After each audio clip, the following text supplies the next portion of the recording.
Ito na yung hinihintay ng ating mga farmers. Yo, yo, yo! Oh my God! Woohoo! Yan, no? Talagang makikita natin yung mga palayan natin ay unti-unti nang nababasa dahil sa bagyong Quiapo.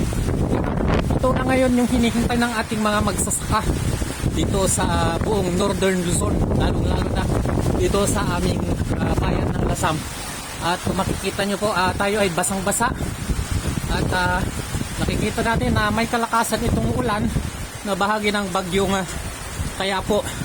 At makikita natin na unti-unting naiipon na yung mga tubig sa palayan dito sa bahaging ito ng Barangay Malinta.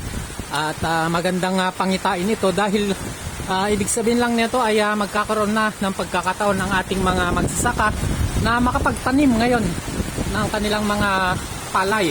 Bagamat medyo huli na ay medyo nangingibabaw pa rin ang pag-asa ng ating mga magsasaka na matatapos rin nila ang kanilang pagtatanim ngayong tinatawag nating planting season. So hopefully maging saktong-sakto lamang ang ulan na ito at hindi naman yung sobra-sobra upang hindi naman masgira ang kanilang mga tanim. At ang lamig po. Oh my gosh. Oh, oh, oh, oh, oh, oh.